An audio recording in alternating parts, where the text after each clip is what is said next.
Seeing the infection move around the state differentially. What I mean by that is those areas that were initially spared, the higher infection rates are now seeing those. Areas like Houston, which saw a high infection rate back in the summer, have a lower overall rate. Probably the principal reason for that is that experience with the virus drives behavior. Those communities that have seen higher infection rates are more likely to wear masks, maintain appropriate social distancing, and wash their hands. And so we believe right now that the higher rates being experienced around some parts of our state are mostly related to behavior. So this spring, when we had the lockdowns, the entire point was to flatten the curve and not overwhelm our national healthcare system all at once.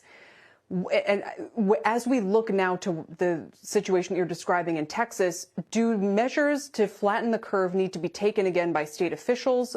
Are you saying that people's kind of own response is going to be sufficient to keep this from spiking further? Because it feels like we're in the middle of this. The numbers are only going to keep climbing here in the next weeks, to say the least. Well, again, we think that experience tends to drive behavior. We're certainly hearing reports that there's a higher rate of the population now in El Paso that's wearing masks, that's following the behavioral guidelines that we recommend. We think that's the best approach as opposed to any additional lockdown measures. We know we need to keep the economy going. In fact, during the period of lockdown back in the spring, we actually saw the health of our population suffer because people were unwilling or unable to come to our hospitals and clinics.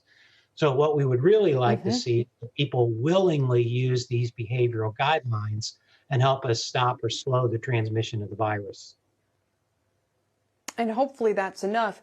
You know, how do you respond in the meantime? So, like you said, you know, if these are more rural hospitals, there's a lot of concern about getting more personnel there. Like we were talking about on the show yesterday, you know, there's only so many doctors and healthcare professionals to distribute when this is hitting so many different parts of the country at once.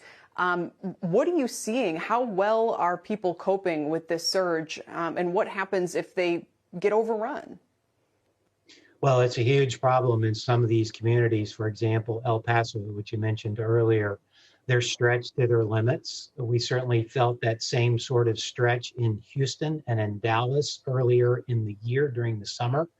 And so it's a very uncomfortable feeling. And as I said, the principal problem when we're at capacity or dealing with a large surge is that people then are unwilling to come for care, are not able to come for care. So we want to avoid those as much as we can. Yeah. My quick final question. There's been a lot of talk about how the Pfizer vaccine needs to be stored in incredibly low temperatures, and a lot of rural hospitals may not have those resources.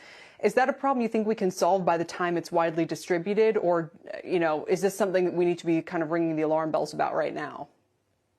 No, I think we can solve that problem. We've known for some time that these vaccines require ultra cold storage and special arrangements for transportation as well as distribution and administration. So we're not particularly worried here about those conditional requirements for managing the vaccines. We think we can handle those. Shepard Smith here. Thanks for watching CNBC on YouTube.